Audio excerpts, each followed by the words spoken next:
Bienvenue dans 10 minutes de Jacob Fossi pour comprendre l'actualité camerounaise. Aujourd'hui, la vidéo va porter sur l'indignation de Samuel Eto'o sur le Covid-19 et pourquoi je la trouve partielle et sélective. C'est un sujet très intéressant qui va nous permettre d'aborder de nombreux problèmes dont l'Afrique souffre aujourd'hui. En effet, il y a quelques semaines, Samuel Eto'o a exprimé son indignation sur les réseaux sociaux suite à une émission sur LCI où deux chercheurs français émettaient la possibilité de tester le vaccin du Covid-19 en Afrique. Sur le plateau de la chaîne française, l'un d'eux a même fait la comparaison avec les tests pour le vaccin du VIH faits sur les prostituées en Afrique. Et ce dont beaucoup ignorent ici, c'est que ces tests d'antiviraux pour le VIH se sont aussi déroulés au Cameroun dans les années 2004 et 2005. Ces tests ont été faits, je crois, sur des prostituées.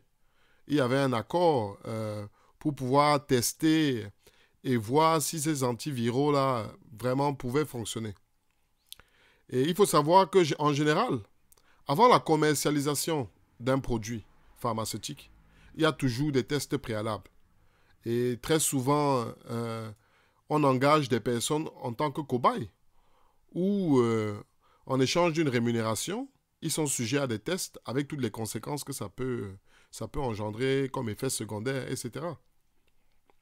Donc tout cela a causé l'indignation de nombreuses célébrités africaines. Pas simplement Samuel Eto'o, Didier Drogba et quelques footballeurs connus d'origine africaine, et autres tels que le président de l'Organisation mondiale de la santé lui-même, l'Éthiopien Tedros Ghebreyesus. Personnellement, cette proposition des deux docteurs français ne m'a pas vraiment choqué. Car historiquement, l'Afrique a toujours été un centre d'expérimentation médicale pour les Européens. Et cela avant, pendant et bien après la colonisation. En effet, depuis des décennies, ces expérimentations étrangères pour le bénéfice de l'industrie pharmaceutique européenne se sont livrées à de multiples tests sur les populations africaines avec les dérives qui en découlent. J'ai en mémoire les tests des médicaments contre la méningite au Nigeria dans les années 90, qui avaient à l'époque résulté sur la mort de 11 enfants, la perte de la vision, de l'ouïe et même des troubles mentaux sur plusieurs autres enfants. Ou encore des tests contre la poliomyélite, un peu plus célèbres, qui par erreur, entre guillemets, de manœuvre des scientifiques européens, auraient inoculé le VIH à partir du VIS du singe à de nombreuses populations congolaises. Donc, je ne sais pas si vous voyez les conséquences que ça a créées après. Non simplement sur la population africaine qui, jusqu'à présent, souffre toujours de ce mal qu'est le VIH, mais aussi sur la population planétaire et mondiale. Parce que je dois rappeler que même si les taux d'infection sont très bas en Occident, dans le monde développé, entre guillemets, il y a toujours des milliers et des millions de personnes qui sont affectées par cela. Donc face à tout cela, je me pose plusieurs questions. Pourquoi cela arrive seulement en Afrique et pas ailleurs? Qui autorise ces vaccins en Afrique? N'y a-t-il donc pas des dirigeants qui doivent donner leurs accords? N'est-ce donc pas la responsabilité des dirigeants élus de défendre l'intérêt du peuple comme cela est fait dans d'autres nations? Car je peux vous garantir, si cela s'était produit en Europe, s'il y avait une nation étrangère qui décidait de façon arbitraire de vouloir faire des tests sur les populations européennes, mais ça produirait une indignation vraiment extraordinaire. D'ailleurs, même les Européens ne le permettront jamais. Ce serait impossible pour une compagnie pharmaceutique, même pour tout l'ordre du monde, de venir faire des tests en Europe parce que les dirigeants européens n'accepteraient pas. Parce qu'ils connaissent les conséquences s'ils acceptaient, que ce soit pour de l'argent ou pas. Bref, nous les Africains, nous avons un problème. Car à chaque fois qu'il y a eu un malheur ou une catastrophe, nous rejetons toujours l'entière responsabilité sur quelqu'un d'autre. Jamais nous nous confrontons notre part de responsabilité, notamment celle de nos dirigeants, pour les confronter et demander des comptes, comme cela est fait dans toute autre nation moderne. La vérité est que depuis la fin de l'époque coloniale, Aucun test ou vaccin ne pourrait se produire en Afrique sans le consentement des dirigeants au pouvoir. Voilà pourquoi je considère l'indignation de Samuel Eto'o comme une indignation partielle et sélective, et peut-être même simpliste.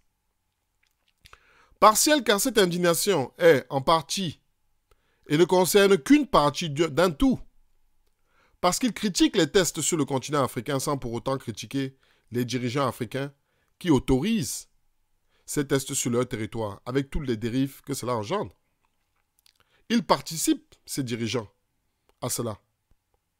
C'est une indignation simpliste, car ils s'indignent sur un seul aspect du problème, en ignorant les autres. Dès lors, le problème ne pourrait être résolu.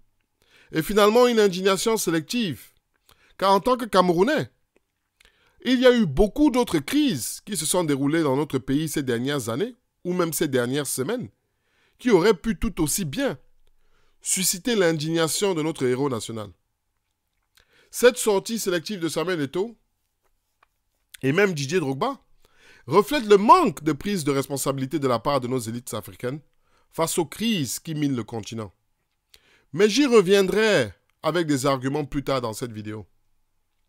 Tout d'abord, avant de critiquer plus longuement l'indignation de Samuel Eto'o, j'aimerais rendre hommage à la personne, à tout ce dont il a œuvré pour l'Afrique en général et la nation camerounaise en particulier. Samuel Eto'o est considéré comme le meilleur joueur de football africain de tous les temps par beaucoup. Son palmarès à travers plusieurs clubs européens supporte cette affirmation.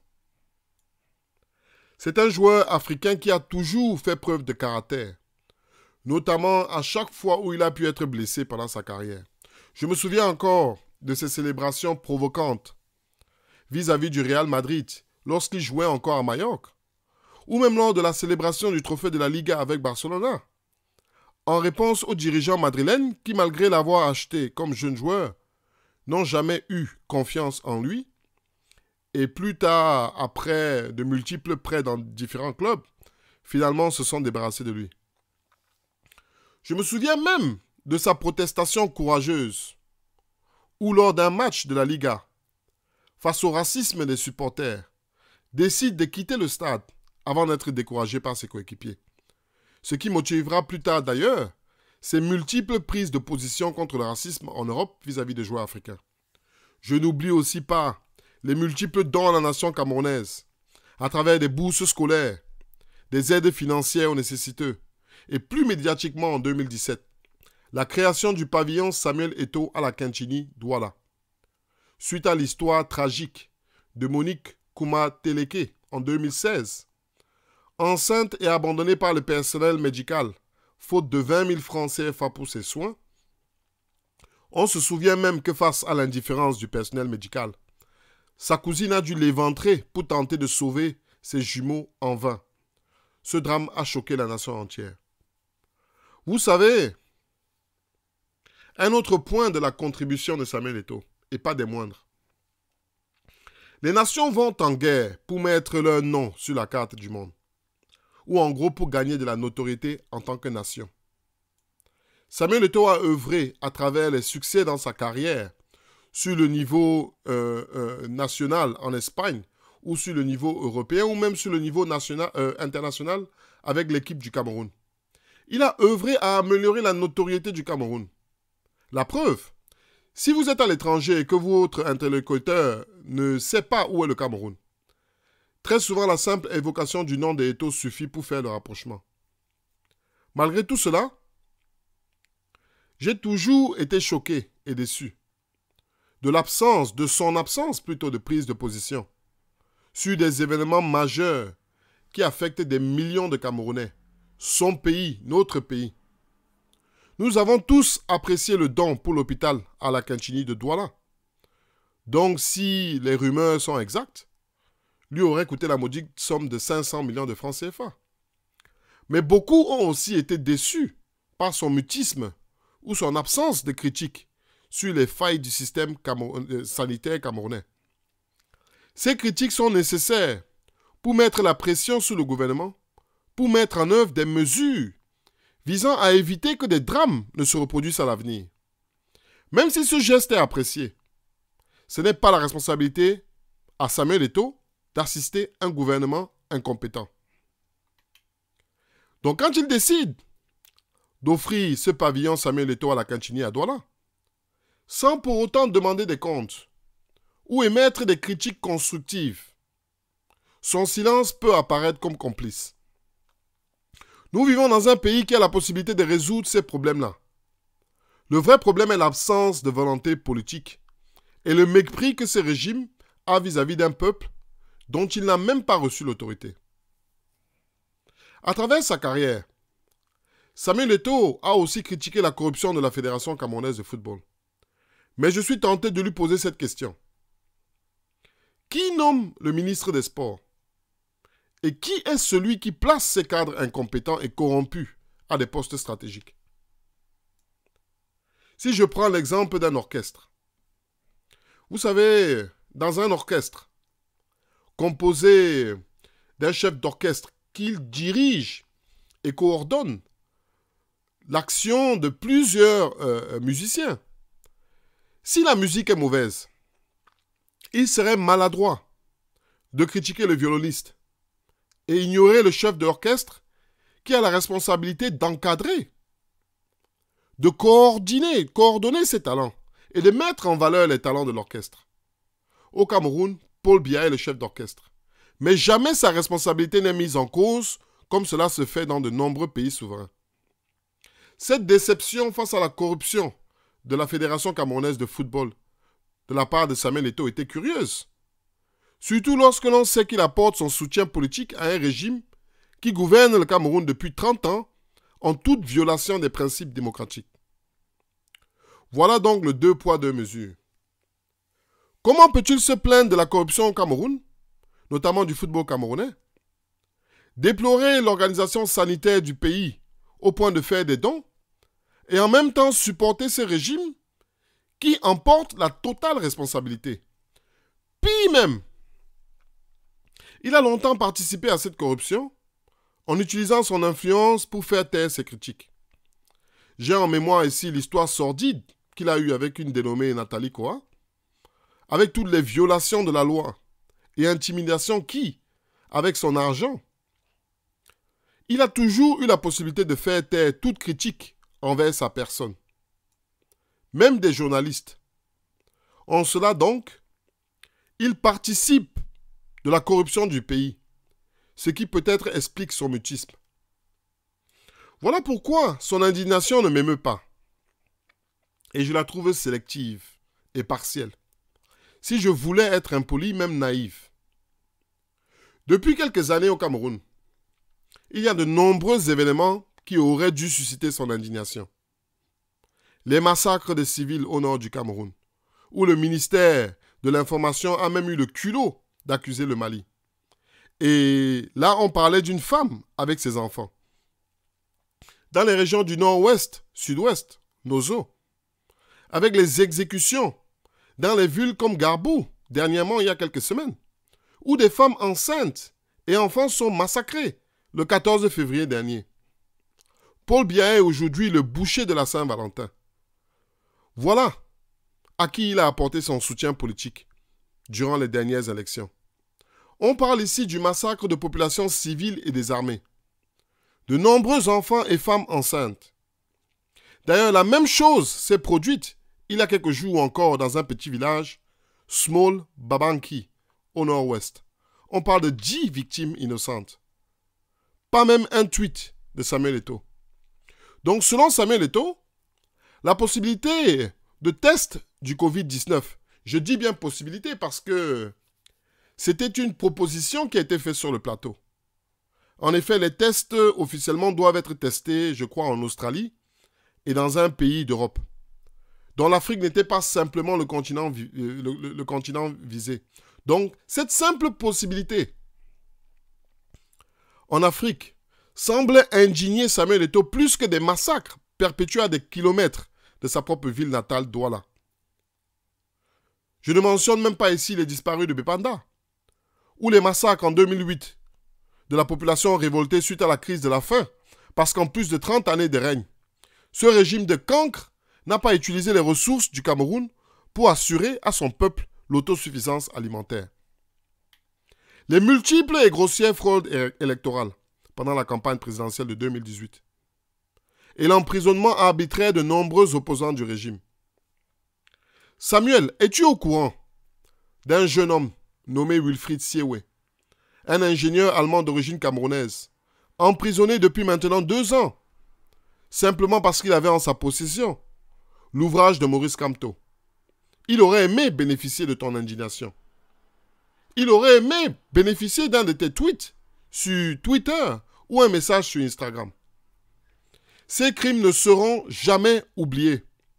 Après la chute du régime actuel, nous avons le devoir de dresser l'inventaire de ces crimes et de s'assurer que tous les responsables soient punis sévèrement du plus petit niveau au plus élevé. Pour moi, cette indignation de Samuel Eto'o, partielle et sélective, est bel et bien révélatrice d'un problème majeur dont souffre toute l'Afrique. En effet, nos élites qui ont le pouvoir à travers les médias et l'argent ne prennent leurs responsabilités.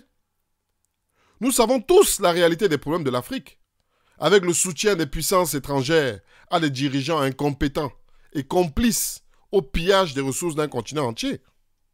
Mais où sont les élites? Où sont les docteurs? Où sont les footballeurs? Où sont les acteurs? Où sont toutes ces célébrités qui, de par leur position, pourraient avoir un impact extraordinaire pour non simplement dénoncer cela, mais aussi œuvrer à résoudre ce genre de problème? Malgré cela, malgré tous ces mots, nos élites ne s'indignent jamais et ne prennent pas une position claire face à ce problème, notamment de la France-Afrique. Ils n'utilisent pas leur pouvoir médiatique pour sensibiliser le monde à notre cause. Au contraire, ils ne s'indignent que lorsqu'un malheur ne touche pas seulement l'Afrique, mais le monde entier. Ou encore lorsqu'un malheur touche un pays européen en général, et particulièrement l'ancienne puissance coloniale, la France. Je ne souhaite nullement ici faire l'apologie du terrorisme, mais je me souviens de la mobilisation hypocrite de nombreuses célébrités africaines et même des dirigeants vis-à-vis de la France pendant les actes terroristes à Paris. Paul Biya n'était guère silencieux ce jour-là, non. Il a réagi longuement pour dénoncer les crimes du terrorisme avec son homologue nigérien. Alors que dans la même période au Cameroun et au Nigeria, on comptait déjà les victimes du terrorisme de Boko Haram par plus de 10 000 morts. Où était l'indignation de nos soi-disant élites? Tout le monde était Charlie. Mais pendant les massacres de Boko Haram au nord du Cameroun, qui ont fait plus de morts qu'en France, personne n'était Mamadou. Et aujourd'hui, les massacres du régime dans la zone anglophone sont complètement ignorés de la population. Je me souviens très bien du président du Bénin, à l'époque Boni Yayi, pleurant en chaudes larmes à Paris, pendant le défilé pour soutenir la liberté d'expression, la liberté de la presse face au terrorisme, alors qu'en même temps, tout le monde savait dans son propre pays, le Bénin, des journalistes étaient incarcérés pour soi-disant offense à chef d'État. Cette incapacité africaine à se soucier de son propre sort au profit du sort du bourreau historique s'apparente au syndrome de Stockholm. En effet, il est très fréquent pour ceux victimes de ce syndrome de développer une forme d'empathie vis-à-vis de leur bourreau après avoir passé du temps ensemble. On pouvait observer la même chose avec l'ancien président de la Centrafrique, le bourreau de Bangui dénommé Bokassa, qui pleurait tout aussi comme un enfant pendant les marches funéraires du décès du général de Gaulle à Paris, tout en sachant très bien les horreurs commises par ce génocidaire partout en Afrique, et particulièrement dans la région de l'ouest du Cameroun, dans les années 60. D'ailleurs, je ferai une vidéo où je parlerai un peu plus en détail de cela, parce que c'est une page extrêmement douloureuse du Cameroun. Le massacre des populations bamileke à l'ouest du Cameroun. C'est une page sombre de notre histoire qui est ignorée. C'est une page de notre histoire que l'on n'enseigne pas à nos enfants. C'est pour cela que lorsque j'entends ces idiots utiles, comme un dénommé Messanganyamdine, se définir comme un gaulliste dans un plateau de télévision, je sais que le Cameroun n'ira nulle part avec ce régime. Et tous ces soi-disant intellectuels ayant été formés par le régime colonial, ce même régime perpétue aujourd'hui par Paul Biya depuis des décennies au Cameroun. Samuel Eto'o, tu as dit oui, c'est ton droit de soutenir le régime actuel. Mais j'aimerais aussi te dire que c'est tout aussi notre droit de critiquer ton choix et de te mettre face à tes responsabilités. Parfois, lorsqu'on n'est pas sûr d'un choix, ou alors incapable d'assumer les répercussions, c'est mieux de s'abstenir, plutôt que d'apporter ton soutien à un tyran qui violente son peuple depuis maintenant plus de 30 ans. Si tu l'ignorais, voici donc le dirigeant que tu as choisi. Voici donc les conséquences du régime que tu as choisi. J'espère seulement que jamais un membre de ta famille ne sera un jour victime de ce régime comme des millions de Camerounais. Face à tous ces actes barbares, comment ne pas comprendre les velléités sécessionnistes au Nozo? Surtout lorsque l'on sait que l'une des parties importantes de l'économie camerounaise, c'est la manne pétrolière qui est située au sud-ouest. Et que la majorité de ses ressources, cette zone appauvrie, n'a jamais vu les miettes. Comment ne pas comprendre l'aspiration de millions de Camerounais au changement, dont nous sommes tous censés souffrir des années supplémentaires du régime en place, tout simplement parce que Paul Biya a beaucoup fait pour toi, Samuel? Quel égoïsme! Beaucoup d'élites africaines font ce choix-là parce que, comme toi, Samuel, vous avez la possibilité de vivre à l'étranger, loin de ce régime et de prendre une nationalité étrangère et par conséquent, ne pas subir les conséquences du choix de ce régime-là. Les problèmes de santé, les violences policières, l'insécurité, la corruption, les problèmes d'eau et d'électricité. D'ailleurs, la majorité des enfants de ministres du régime vivent et étudient tous à l'étranger. Ils se pavanent dans les rues européennes ou américaines tout en jouissant d'une liberté et d'une sécurité qui n'existe pas dans leur pays d'origine. Beaucoup même ne gardent pas l'argent volé au Cameroun, mais vont remplir les comptes européens. Avec voilà la double conséquence. Si au moins ils pouvaient investir cet argent volé au Cameroun en créant de l'emploi à travers des projets immobiliers ou agricoles, mais ils vont enrichir le système bancaire, les industries de luxe et de l'immobilier européen. C'est une véritable tragédie. Surtout lorsque l'on sait que la plupart du temps, tous ces biens qu'ils cachent à l'étranger sont confisqués par les gouvernements étrangers. On a vu ce que ça a donné avec Kadhafi. Donc si beaucoup d'entre eux étaient forcés de vivre au Cameroun, toutes ces élites qui supportent le pouvoir, s'ils étaient forcés de vivre au Cameroun, et là j'inclus Samuel Eto'o, ils ne feraient pas ce choix politique. Et nous le savons tous. D'ailleurs, la véritable démocratie se mesure par les pieds. C'est-à-dire, si le pays est si bien, sans problème, comme on peut suivre la CRTV. Parce que quand on a l'impression qu'on suit la CRTV, on a l'impression que le Cameroun, c'est Dubaï. Pourquoi tant de Camerounais souhaitent-ils donc partir? C'est la raison pour laquelle des milliers de jeunes Camerounais partent à l'aventure, se retrouvent enfermés, humiliés dans les camps en Libye, où, entre guillemets, on attend toujours ton indignation. Je ne sais pas si Samuel Eto'o a parlé de la situation qui s'est passée en Libye, où il y avait de nombreux Camerounais. Parmi des millions d'Africains, il a fallu que s'indigne Claude Sillard, un Antillais, pour mobiliser l'opinion publique et même l'opinion africaine. Tout cela n'honore pas l'Afrique. Ça nous honore pas du tout. Et croire qu'il y a des siècles, des millions d'Africains étaient forcés à traverser l'océan Atlantique dans des bateaux négriers, comme des animaux, pour enrichir le nouveau monde. Aujourd'hui, des millions d'Africains, de façon volontaire, s'exilent en Europe pour enrichir son économie assoiffée de main-d'œuvre bon marché.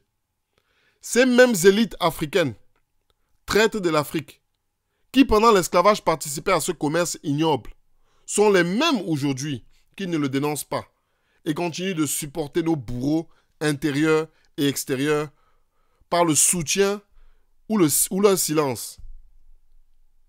Pauvre Afrique. En tout cas, c'est la fin de la vidéo. Merci pour avoir suivi cette vidéo. C'était 10 minutes de Jacob Fossi. Comme d'habitude, je vous invite à commenter, liker et surtout abonnez-vous. Et vous, qu'est-ce que vous pensez de l'indignation de Samuel Eto'o ou des élites africaines en général? Doivent-ils plus s'investir? Merci.